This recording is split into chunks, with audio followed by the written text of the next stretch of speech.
Thanks so much for this wonderful invitation, and I'm really flattered to have a chance to speak in front of so many distinguished colleagues and friends of the University of Innsbruck.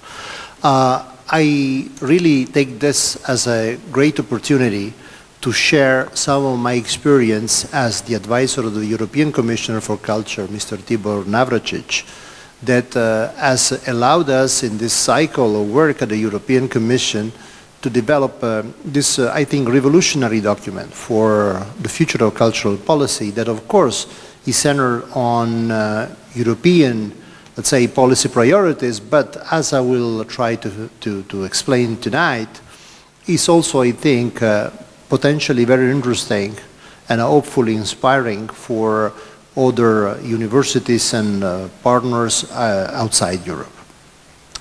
You know, when generally we think about culture, the main problem is that culture is, of course, widely recognized by policymakers as a worthwhile activity, but at the same time, the very frustrating feeling is that in the end, there are so many different priorities that come before culture that when it comes to making decisions about, for example, funding cultural programs, we are always left with the unpleasant situation that most of the resources are already gone and most of the priorities have already been reviewed. So this really means that in many cases, culture is really like the last wheel of the cart, so to speak, the Cinderella of policies. And this thing, however very common in the experience of everybody who's been working in the cultural sphere, is also a signal of a myopia that we have in understanding what is the role and meaning and importance of culture in the life of people. But the point is that generally when we try to illustrate why this is a myopic argument, generally it is the case that we use arguments that only convince those who are already convinced. So basically arguments that are really manufactured on the language, mental categories and expectations of people working in the cultural sphere. The objective of the new European Agenda for Culture is to turn upside down this state of things, starting for a very practical attitude, which is, okay, you say that you have bigger priorities, and we believe this. So what are these bigger priorities? List us what are the things that keep you awake at night. And then we will show you that culture can make a difference to help you solve those priorities. So the attitude of the new European Agenda for Culture is really to think of culture in terms of societal challenges, and to single out a new approach that is really contributing in new ways, unexplored ways, to solve problems that are generally not associated with cultural issues. So the spirit of this document is to break new ground in this particular direction, and we really expect that in the next few years, certainly in Europe, because this is now an official document of the European Union, and by the way, already explicitly mentioned in the letter of mandate of the new Commissioner for Culture, Mrs. Maria Gabriel, as one of the priorities. So we expect that, for example, in the future Horizon program, Horizon Europe program, this will have significant attention and also allocation of resources, but we also think that this can be a very interesting platform for exchange and cooperation with non-EU institutions and countries to explore together the untapped potential of culture. This means interesting news for public administrations, but as we'll try to show, interesting news for universities alike, because the role of universities in this new agenda can really be of paramount importance. So I'll try to illustrate this, starting from, I'll try to illustrate this, starting from the general motivation and structure behind the agenda, and then some exemplification of what is the logic behind the agenda, and then specific lines of work that are of interest, I think, both from the policy point of view and from the research point of view. And of course, at the end of the presentation, I will be more than happy to answer to all questions, doubts, and perplexities that can arise around this new framework. Okay.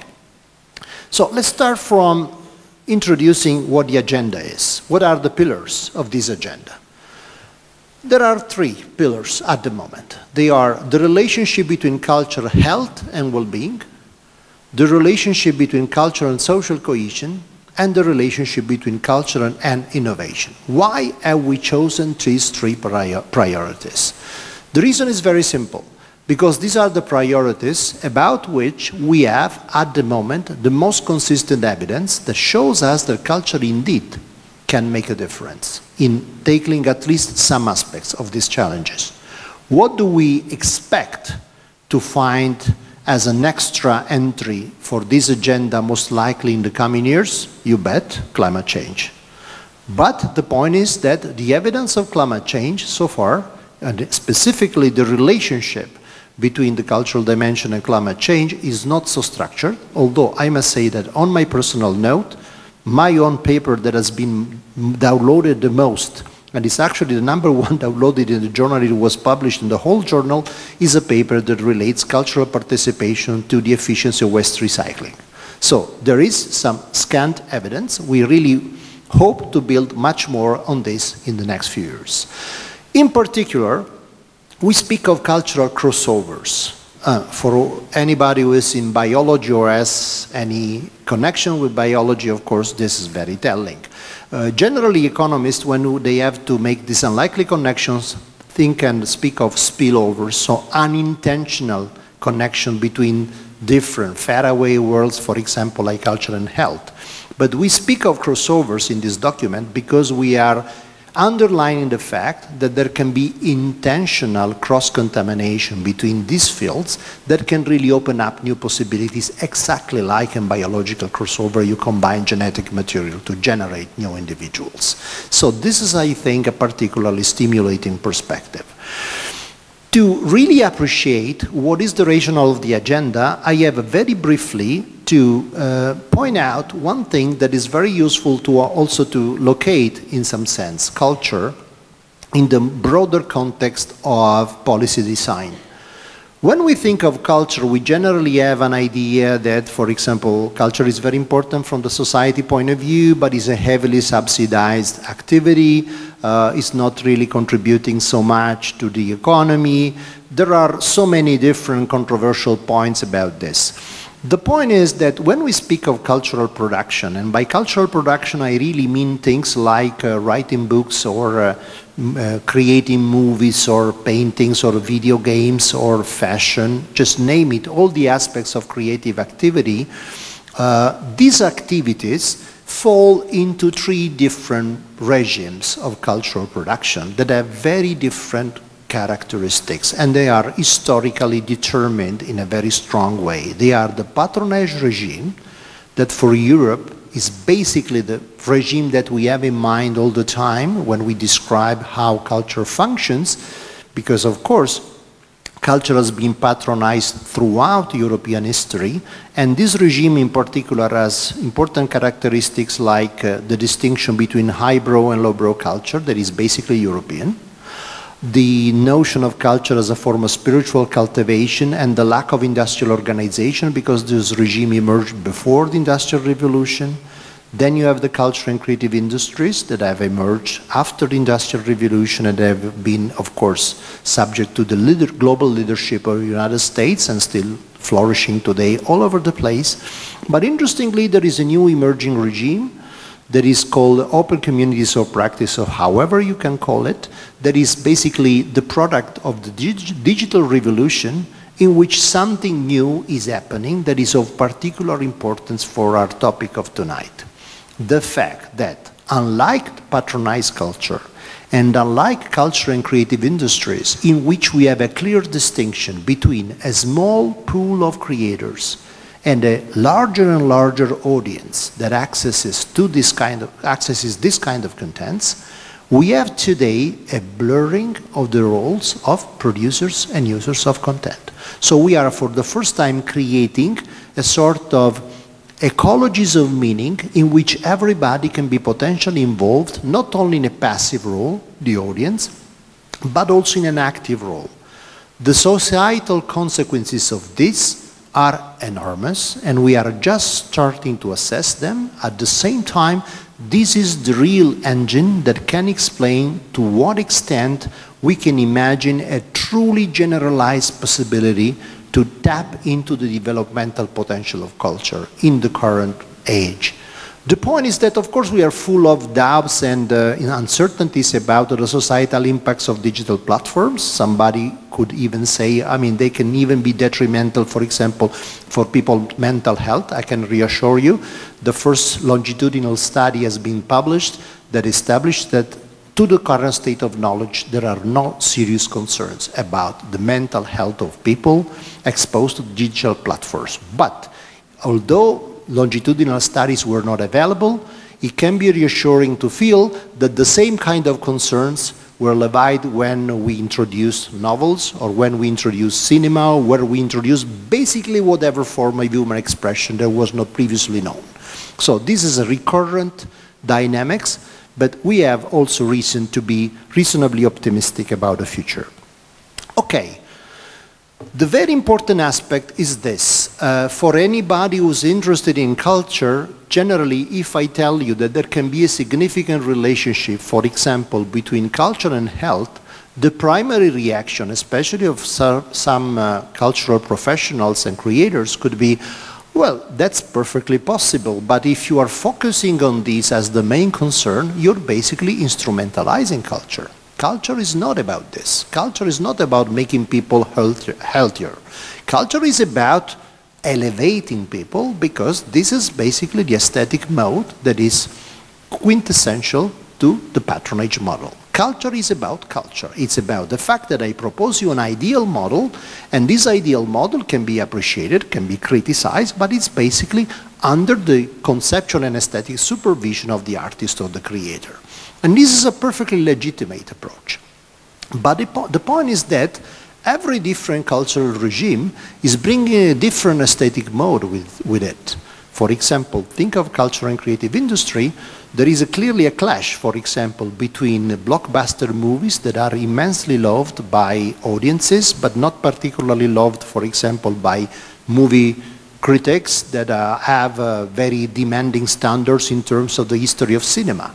But the point is that since cultural industry is really addressing a mass public, cultural industry is very much about engaging people, about immersing people in a certain type of experience. So the fact that, let's say, Jurassic Park or whatever Hollywood movie or whatever movie for what matters is, for example, managing to really embed, immerse people into a profoundly engaging experience, in some sense it delivers its aesthetic goal from the point of view of what is the purpose for which this has been created. Why I am entering into this complex theoretical realm of classifying modes of experience? Because what's happening with the emerging digital economy is that a new aesthetic mode is emerging in which the key element is connection. For the young generation of creators, the aesthetic accomplishment has to do with the fact that you create new links between the artistic experience and specific communities, spheres of meaning, stakeholders, and so on and so forth. If this is the case, in some sense, the formal aspects of the process that creates this connection are important, but not of primary importance. So we are really witnessing a change of perspective in which the social impact of cultural experience is not the byproduct, is the purpose. For the new generations, the idea that as an artist I can contribute, let's say, to fighting climate change is not a side product of what I'm doing, is the poetical inspiration of what I'm doing. And this makes culture so much central, so much more central than it's ever been from a point of view tackling societal challenges. So the experience that we are now trying to solidify with the new European agenda for culture is also an experience of very strong dialogue with the newer generation of cultural and creative producers that are very much engaged into this perspective and, interestingly, are responding with enormous interest to the perspectives opened by the agenda. This, in some sense, is also a return to the origin.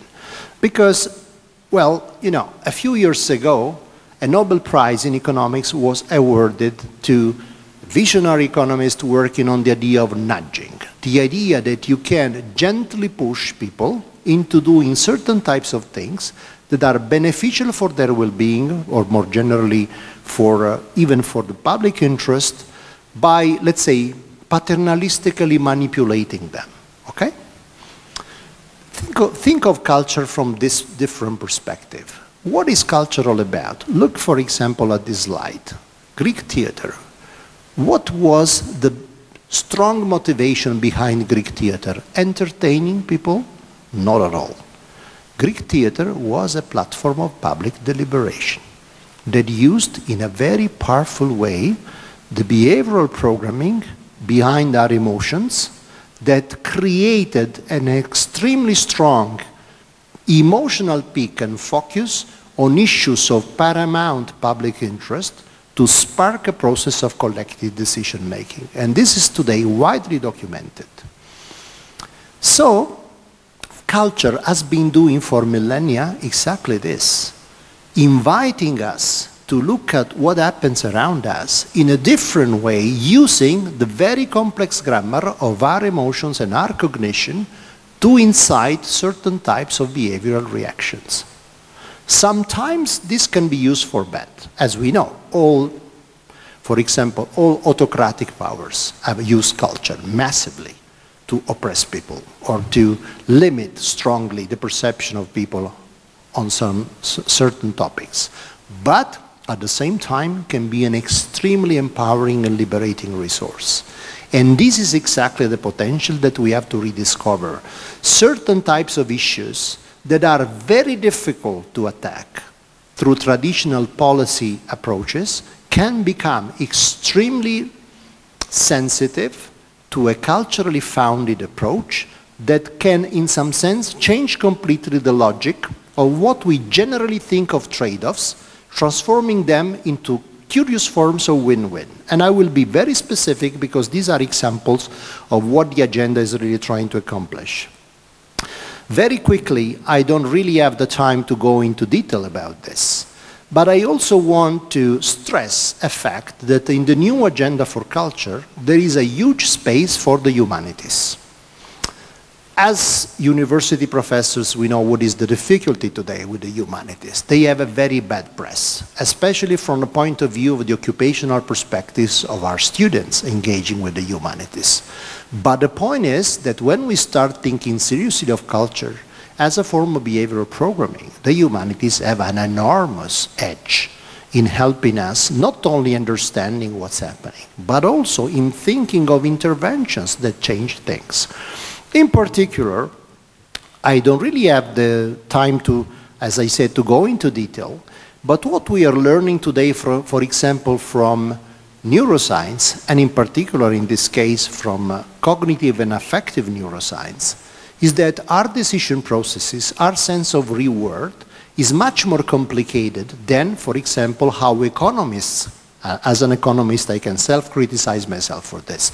As economists have historically conceptualized human behavior, for example, in terms of utility maximization or a bounded rationality in maximizing utility. What we are learning from neuroscience is that reward signals are very different and heterogeneous, and in many cases they can be in conflict with one another. There are different neurotransmitters that can be activated in certain circumstances with opposite implications. What is the consequence of this? That as a social scientist, if I look at this very complex architecture of signals that is behind human choice, what I find is that generally we have to cope with and optimize contradictory signals, which means that the contradictory nature of human beings is not a consequence of bounded rationality. The fact that we could be completely rational, but for some limitation in our design, for example, of our brain architecture, we cannot really achieve this. No, it's not like that. Contradictions are simply what we are. The fact that we have to cope with these contradictory signals and that we have to find choice heuristics to disentangle this realm of contradictions is something that explains a great deal why culture is so powerful for us. You want an example? Think of novels. One of the most interesting today, one of the most interesting issues that have to do, for example, with a justification in terms of adaptive value of what, for example, literature is, has to do with this. Why humans are so preoccupied with the fate of people they know they have never existed, fictional characters. We are sleepless about the fact that Harry Potter lives or dies. Everybody knows Harry Potter does not exist, so why are we worried? We are worried because novels are an extremely powerful simulation tool for social situations that matter a lot in everyday life.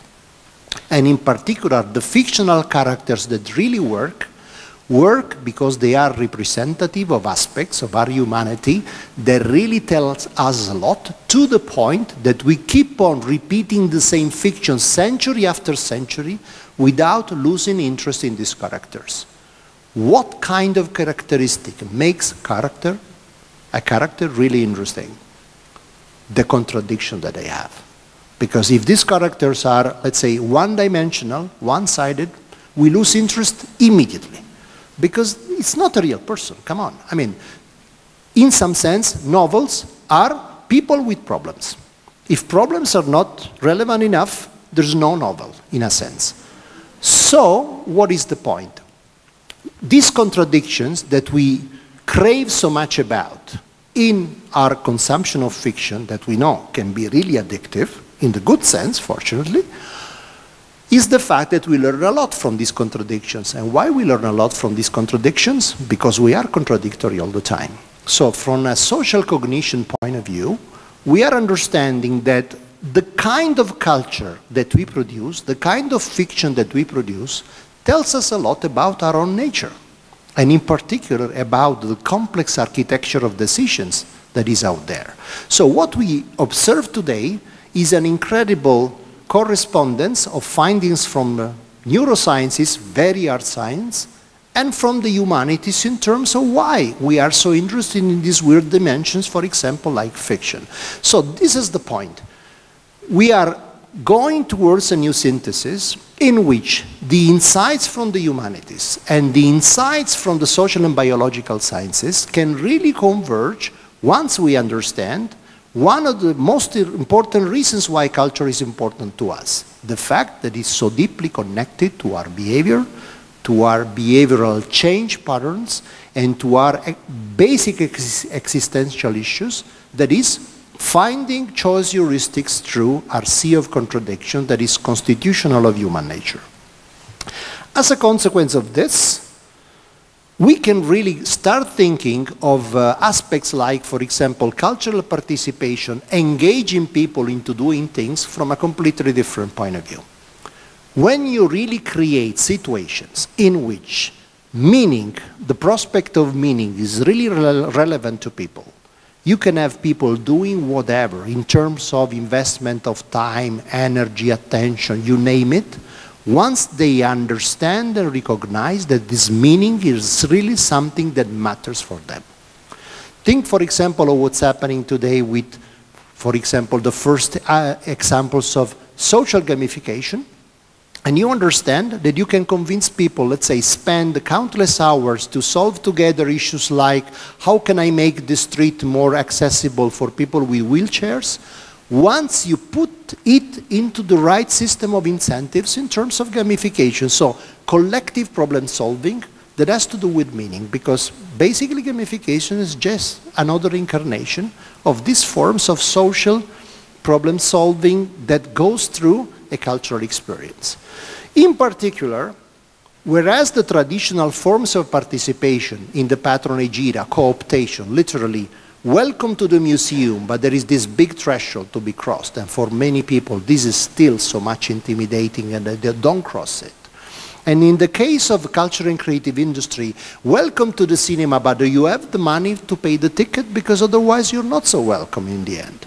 We are going through a new situation in which participation can be really generalized insofar as it is active involvement in community affiliation and community problem solving. So we are creating a new scenario of active cultural participation that can potentially be truly inclusive because, of course, it's not alternative to the other production regimes. We still need culture and creative industries. We still need museums and traditional institutions, but we are also creating more inclusive forms that are particularly inspiring for young people who are born and socialized into this new digital sphere of cultural expression. So, cultural participation, and we will now connect all the dots together, you'll see in a moment, cultural participation can become an extremely powerful lever of public policy. For example, nobody really cares today about the level of cultural participation across different EU countries. If you think of policy variables that relate to culture, maybe, of course, you want to know how many visitors enter museums or how much value added is generated by the video game industry, but nobody really cares what's the percentage of people that at least once in a year, experiment with, let's say, reading a book or singing in a choir or whatever it is. The real point is this. The ultimate parameter that explains our capacity to tap into the opportunity of this new regime is how socialized cultural participation is, how generalized it is, what kind of social incentives we have to invite people. And the differences across Europe are huge. The most qualified in terms of cultural participation, EU 28 countries, Sweden, where 92% of the resident population has yearly regular access to cultural opportunities. There are countries that are well below 50%. So clearly these differences are huge and they create an enormous scope for inclusive cultural policies. Okay, so let's try now to connect the dots. First of all, in this specific sense, public humanities, in their capacity to interact with the policy agenda in terms of making us understand how people can be motivated into processes of meaning creation and sharing and circulation, can really become an extremely powerful platform. So it's extremely important for us to imagine projects and strategies in which the humanities are not only not marginalized, but really brought to the center in terms of a new transformational vision in which the dialogue with, for example, social sciences can be mutually enriching. Again, I don't have the time to delve into this, but there are wonderful experiments going on this specific side. Let's try now to understand more clearly what are the implications of what I have just said. So let's consider the three crossovers that the agenda focuses on, and let's try to understand concretely what does this mean. What you see here is a clusterization of the 28 EU countries in terms of two different indicators for one of the very few years for which this analysis is possible, because on one side, innovation performance of EU countries is measured on a yearly basis by the EU, but unfortunately the levels of cultural participation are only occasionally measured, and in this case in particular it was the outcome of the 2017 Eurobarometer survey that was made on the occasion of the upcoming European Year of Cultural Heritage. It's very interesting to notice that the ranking of countries in terms of their innovative capacity as generally measured by the classical outcome measures for innovation, patents and so on, has an extremely strong positive correlation with the ranking for cultural participation. There are a few, of course, discrepancies, but they are really minor, especially considering that there is basically no common statistical base in the computation of the two indicators.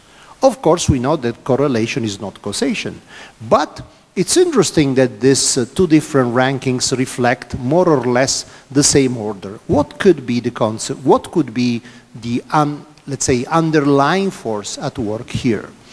This is the field in which we have the least evidence of the three, but there is, I think, a very interesting working hypothesis to consider. The fact that culture can be thought of as a platform of pre-innovation. What is innovation in the end? Innovation is not simply the capacity to invent new technologies or new products. It's really the capacity to turn this into a viable product that is economically and socially and hopefully in the future environmentally sustainable. Where is this sustainability really tested? Not certainly at the lab, because at the lab you can have countless ideas. The problem is that the translation of this into something that is viable, for example, economically, depends on so many different things: the financial system, the public administration, the other firms, public opinion. And what is the problem of innovations? The fact that they entail new ideas. What is the problem of new ideas? That new ideas most of the time are either scary or irritating or both. Generally, a new idea is not really something that is flashed with wonderful applause, because new ideas sometimes are really irritating because they, in some sense, put ourselves into discussion, for example, create cognitive dissonance, psychologists would say. It really creates a crisis in many different regards. So what we generally do with new ideas, not where we are in the lab, because in the lab we are trained to work with this, but when we are, let's say, for example, a bank officer having to decide on a loan to a new entrepreneur for a new startup, or a public officer to issue a new regulation and so on and so forth, these new ideas are scary because we are not trained to deal with them. And as a consequence of this, different territories have very different attitudes. But then, think for a moment, for example, of a simple experience like going to a contemporary art exhibition. In a contemporary art exhibition, most of what you see is tremendously irritating because you don't understand. You feel played. You feel really, in some sense, ridiculed by these artists that for whatever reason have placed this shoe out that corner of the room. Come on. I mean, what is this? The point is that if we are able to overcome the initial feeling of irritation and really try to understand, give a chance at least to this new idea to understand what's all about, you will basically learn what we have learned generation after generation, that the innovations that were tremendously provocative and also irritating for one generation become the aesthetical canon of the generations after. Because when we are able to react and adapt to this new world, we understand that it was not simply immensely stimulating, but really changes the way we look at the world. For example, think of the avant-garde, the European avant-garde of the early 20th century. Today, this is really common currency for us, but how provocative they were at the time. So what is the role of culture in this specific context? It is really putting ourselves in a riskless situation to experiment with new ideas. If we are able to do this seamlessly throughout our own experience, without noticing, we become much more open to the contamination of new ideas, and especially to giving new ideas a chance. So the high level of cultural participation means that the innovation performance that seems to ensue from this, from the data that we have, is also not only, but also a byproduct of the fact that the people have been socially trained to deal with uncomfortable, irritating new ideas without being scared and without being defensive. There are a few examples at the micro level that we have that are particularly interesting.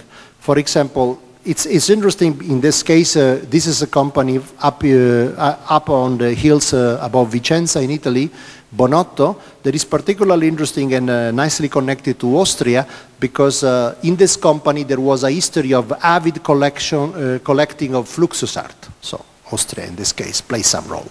And interestingly, when they had to restructure the company, they started to work on a paradigm of what they called the slow factory. So the idea of slowing down and working with obsolescent machines, not to go for the cost-cutting strategy, for example, of competing on the textile market, we'll say, with emerging Chinese firms, but changing completely their market niche, starting to work on technology as a way to, let's say, humanize textiles and innovate in the form of literally introducing creative mistakes in productive process. This kind of completely crazy idea led for this company to the highest market valuation in the history of the company and the final sale to the Zegna Group, one of the most important textile groups in Italy and in Europe.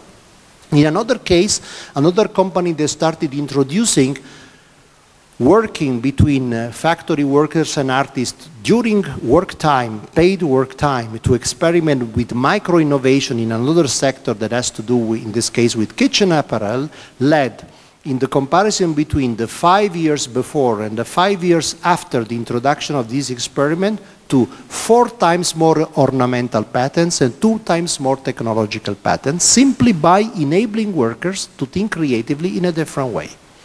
So we have, from this point of view, micro-evidence that this way of thinking about culture and this way of dealing with experimentation with new ideas can have a tremendous impact, for example, on company competitiveness. Of course, it's very difficult to generalize single examples, but this can be the seed of a new, potentially disruptive approach to innovation policies once we start to think intelligently of this relationship, and in particular to the cognitive role that culture has in this specific process that is highly specific of innovation challenges.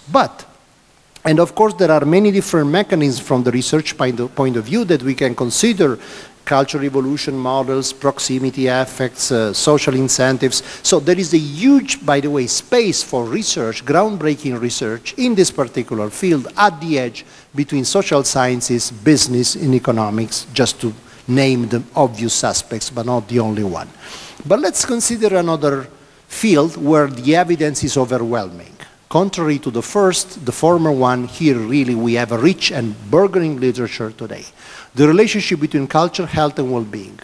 Already in the 90s, the first longitudinal studies in the Scandinavian countries, mostly Sweden and Finland, showed that on average, regular cultural participation ensured that 2.5 extra years of life expectancy to people who regularly engaged. Why?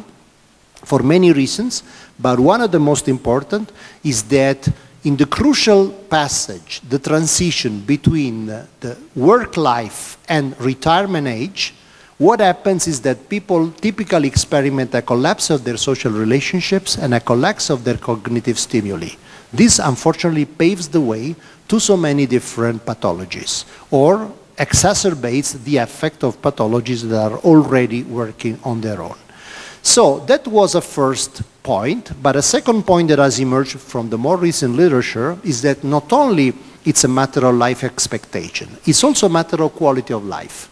The relationship between cultural participation and the level, for example, of psychological well-being, so one specific dimension, psychometric indicator that is largely adopted in clinical practice, are particularly remarkable, and I will briefly review a couple examples now. But what we are learning from even more recent literature is the neuroendocrine effects of cultural participation. It really can act on hormones in an extremely powerful way. And for example, what are today the clinical trials of post-operatory treatment, pain treatment, for example, show that there are natural substitution effects between providing people with opioids and providing people with music listening. So we really have, just to make an example, incredible trade-offs that of course are worth all of our attention.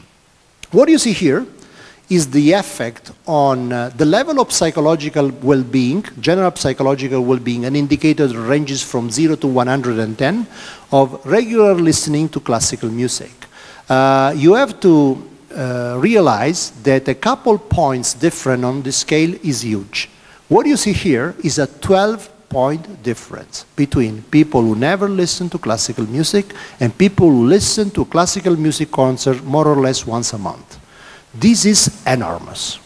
The effect of this can hardly overstate it. Just take it aside for a moment. This is, for example, the dynamics for theater. In the case of theater, there is a plateau, and this is the more general pattern, what happens most of the time. But again, the effect is absolutely substantial. These are a couple of graphs from a research that has been published years ago, so if anybody is interested, I can provide all the literature on this by my research group in Italy on a representative sample of the Italian population. There was basically only one form of cultural participation that seemed to be absolutely detrimental to the health of people. And we were really surprised by this, but we have an explanation. You would never imagine, but this cultural form was poetry. The more people read poetry, the worse off they felt. To the point that regular poetry readers were on the brink of suicide, mostly.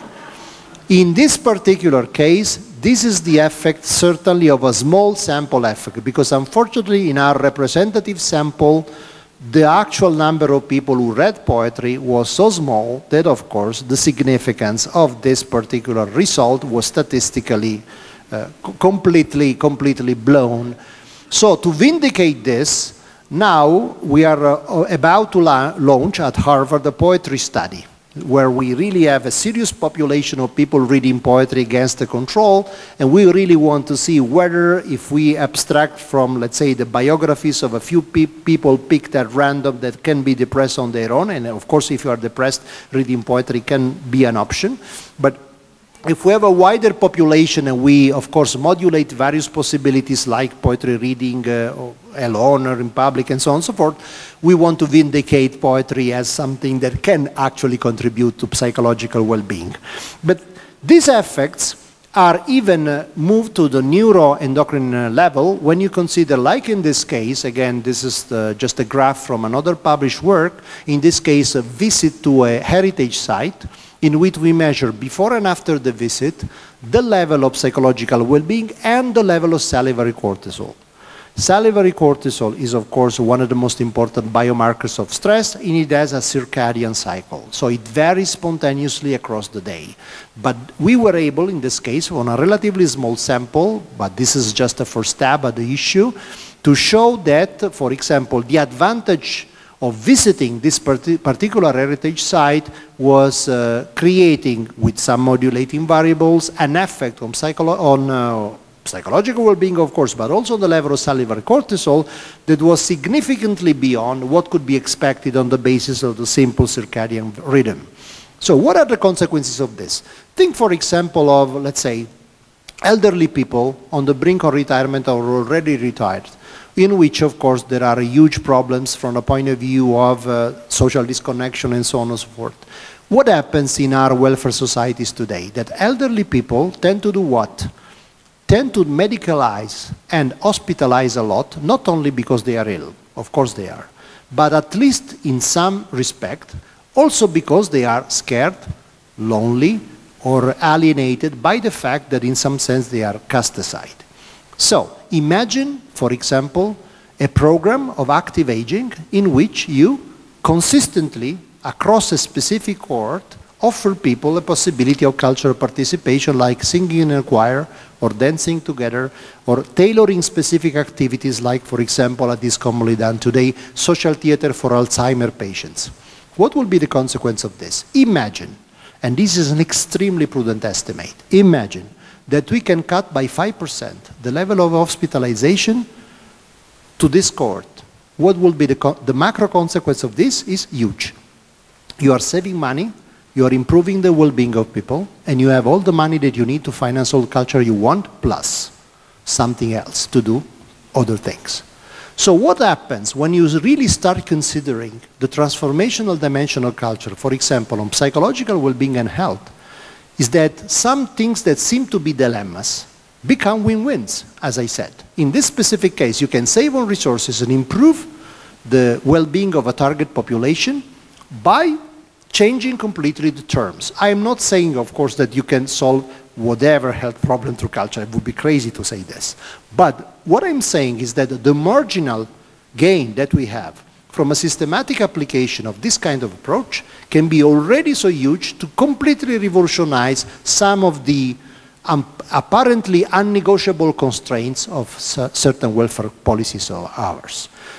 These are examples of experiments that have already been done, but this is, in a nutshell, what now the European Union wants to pursue with the new cycle in the implementation of the agenda. So a really new possibility in terms of, for example, working together on a new approach to welfare policy. For example, in the city of Trento, we are starting now to, I've already designed, but we are starting now the implementation of a program that has to do with creating a new multifunctional cultural space that has one entire level completely dedicated to cultural welfare. So working with the local health agency, public health agency, to work together to understand, assessing clinically what kind of practices work, for example, in improving the well-being of elderly people, but also working on other target populations, like, for example, young families with children, of course, for other concerns, and so on and so forth. I quickly go to the conclusions. Only to say, well, I mean, this is an example that I cannot really insist on, but we have also the possibility, and this is the case with this particular result that is still unpublished. Consider, for example, how we can work on fostering empathy in medical professionals by inviting them to read novels. For example, at the Harvard Medical School, there is already a program doing this, but simply inviting medical students to read novels, for example, is not particularly effective. But we experimented, for example, a digital platform for social reading, in which people not only read, but read together and shared the ideas and suggestions about this. And what we saw is that, for example, in terms of the basic empathy scale, one of the most used psychometric tools to measure empathy, the sub-dimensions that constitute the whole index became impressively more correlated in terms of their relative items, which means that, for example, even a simple experience like this is spectacularly improving the coherence of empathic orientation of people after 20 days of practice. And by the way, we also measured the 30 days post-intervention, in which the effect still kept on piling. I don't have the time to go into this, but there are also exciting possibilities to work, for example, on the issues of cultural and social cohesion. And of course, for example, the cultivation of empathic orientations is just an example. But think, for example, of the huge problem that Europe is facing today in terms of intercultural dialogue. Here, again, there are huge problems that have to do with problems of otherness. So in this case, it's not new ideas, but it's, for example, new ethnocultural backgrounds. And again, we have a very interesting preliminary trials that show that this kind of approach can be extremely beneficial. So to conclude, what we have here is a new research agenda, because the difference now is to not only work with pilot studies, but is especially to show under what conditions these possibilities really work. So for universities now, there is a huge space to work on finalized research, to develop new indicators, to measure this kind of treatments, and to create a dialogue with policymakers to have a new evidence base to start reasoning of culture as a powerful platform of behavioral change. This is not the monopoly of Europe. Of course, the Commission wants absolutely to open all possible dialogue with all possible global stakeholders at every possible level on this. So I think that we are on the brink of a very exciting new season of interesting research and policy design with the unfamiliar suspect that in this case is culture. Thank you very much.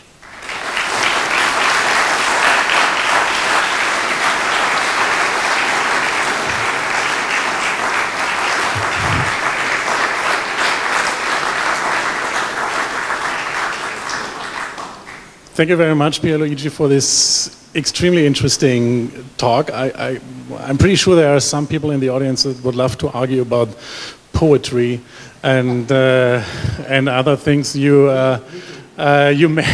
mentioned.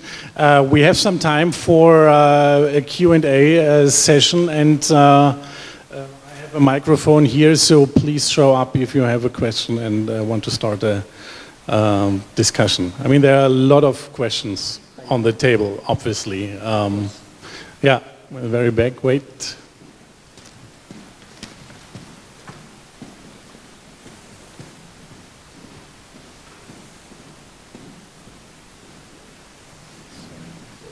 Sat right at the back. Hi, my name's Richard Harvey. I'm from the University of East Anglia. About halfway through your presentation, you claimed that culture was part of pre-innovation. So I understood that to mean it was a lead indicator. Culture happens, we get excited by all of those shoes in the corner, and then the innovation flourishes. Right. But surely the conventional wisdom is it's a lag indicator. Mm-hmm. And do you know this phrase, I am a surgeon, so that my child can be an engineer so that his or her child can be an artist. Art follows wealth, not the other way round. So I was interested, what's the evidence that it's a lead indicator and not a lag indicator? Because that sounds new and interesting. That's a brilliant question, and thank you for posing this. There are a few natural experiments that unfortunately have not been documented well enough to really have a completely conclusive evidence. But think, for example, of experiments like El Sistema. That was this huge program for classical music education launched in Venezuela by José Antonio Abreu, that was at the same time an economist and musicologist. So the really interesting thing in this case is that he was targeting people, very young teenagers in barrios, so in a very disenfranchised context, and inviting them to participate in programs in training in musical education. The really interesting thing about this program is that it has generated, and this is undisputable because it has happened, a new generation of very successful music professionals coming from these very derelict backgrounds and now, in some cases, really working at a global level with the consistent professional success. But the really interesting thing, on which I would have loved, by the way, a systematic measurement like in a natural experiment, but I think that this is exactly what we are now after, was that there was a massive shift in terms of school abandonment. These children were in a position to rethink completely of themselves as, let's say, as worthy subjects in terms of an educational investment themselves, and also in some sense being taken away from the very dangerous path, for example, of affiliation to local gangs and early death, and really going back to school. The effect of this, that is a logic that goes exactly against the social implicit Bourdieu social distinction thesis, that of course it's very important as a reference on this particular issue, that basically cultural participation is a luxury that only the rich and well-educated can afford. But this kind of effect is in some sense clearly a possibility, but these, let's say, proto-natural experiments, because they are not proper natural experiments, seem to suggest that really even when you expose to certain types of cultural stimuli and possibilities people that are from a completely disenfranchised context, the effect that is produced is quite significant. At the same time, it's also important to say that this particular cultural dimension, let's say the most disruptive element of cultural participation seems also to be independent of other effects in other studies that we conducted. For example, in the study that I cited on the impact of cultural participation on, for example, willingness to recycle waste, in this case on a national, again, on a national census of the Italian population, we observed that, for example, aspects like level of education or level of income were, although other things considered, so as confounders, less predictive of the willingness to carry out waste recycling than the level of cultural participation. So these kind of effects can be disentangled. The point is that so far we have conceptualized culture as, in some sense, a luxury. And so the only social logic that has been conceptualized and crystallized into our thinking is the one that you absolutely correctly pointed out.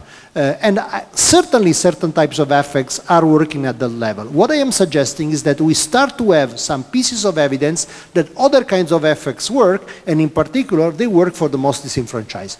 To be able to have a conclusive reasoning about this, we need longitudinal studies, randomized trials, and so on and so forth. But that's exactly what we are up to now, and what I really like to see in the next few years is a coalition of universities seriously working on these issues. Any other question? Yeah.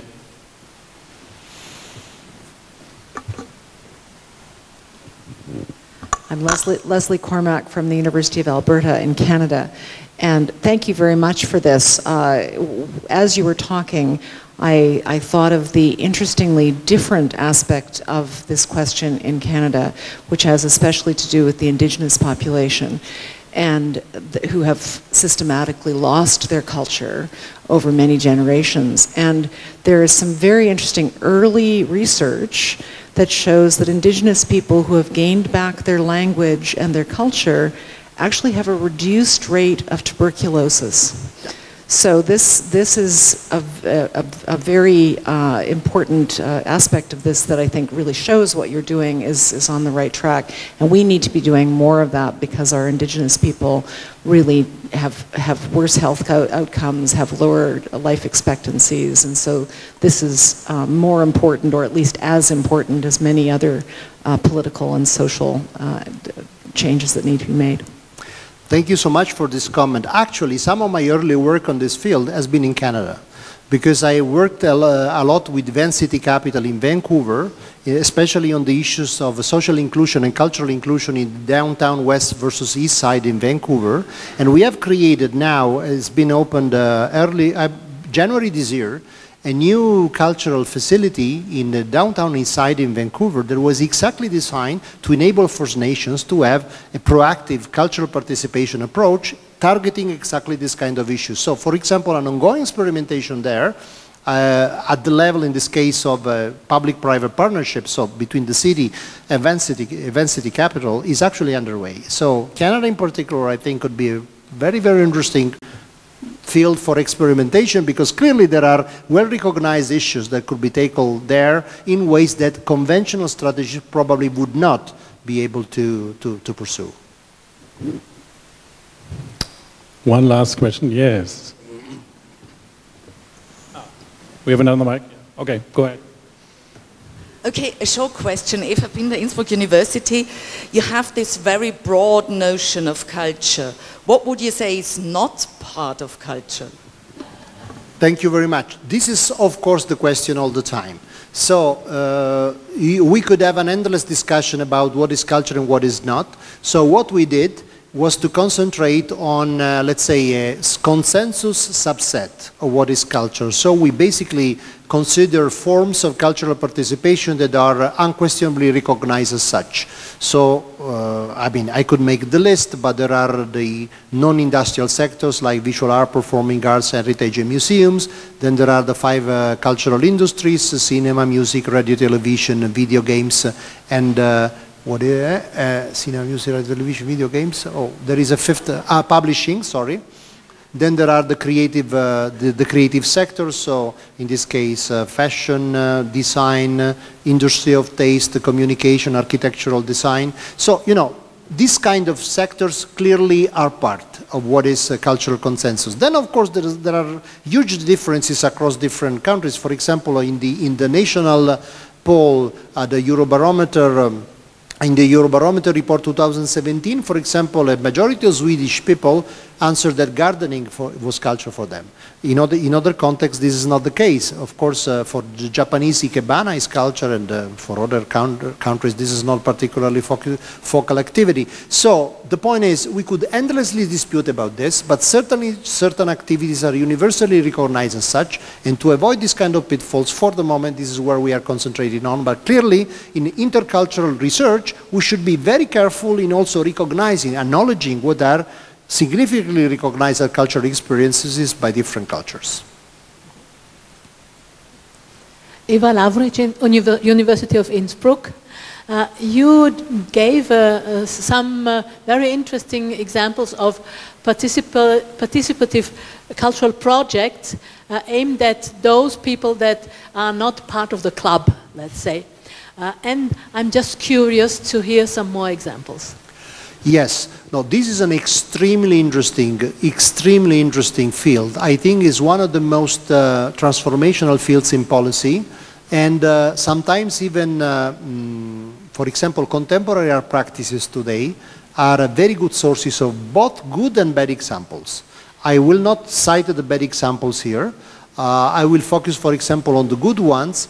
There are projects like, for example, the Southside project by Theaster Gates in Southside Chicago that, for example, creates a very, very interesting collaborative project in which this artist, who is both an artist and an urban planner with a significant professional and scientific background in urban planning, is basically working with the local residents to imagine urban planning strategies that are in this case not superimposed, for example, on the population and generally reflecting the vested interest of real estate developers, but really enabling the community to understand how to create, for example, socially sustainable ways of urban renovation that are not evicting and expelling the weakest constituencies in that particular place. This is at the same time a public let's say, urban planning project, but also an artistic project at the same time. This is just an example of the countless possible ways in which you can really play with this. And the really, really interesting thing is that in the newer forms, in the newer generation, you also see a de-individualization of these processes. Less and less, there is a single individual artist that is creating a vision for everybody and all the other following up. And it's more and more artists working as catalysts. So creating conditions for all the community to join and actively contribute. And I think that these particular forms are the most interesting also in future terms as probably the new mainstream of participative cultural practices. Thank you so much. I think we could go on for some more hours because there are so many open questions, especially after I have to admit I read a little bit this new agenda before we met, and I mean there are so many questions coming up if you read it, also about the inclusive potential of culture. But I mean, as we know, I mean in these days it's usually used now for excluding people, especially here in the room. If we have an audience with many people not from within Europe, but beyond Europe, I mean, I think it brings up many interesting questions. But we still have the buffet dinner and time for discussion later. So please join me in thanking Luigi for this extremely interesting talk and for being here with us tonight.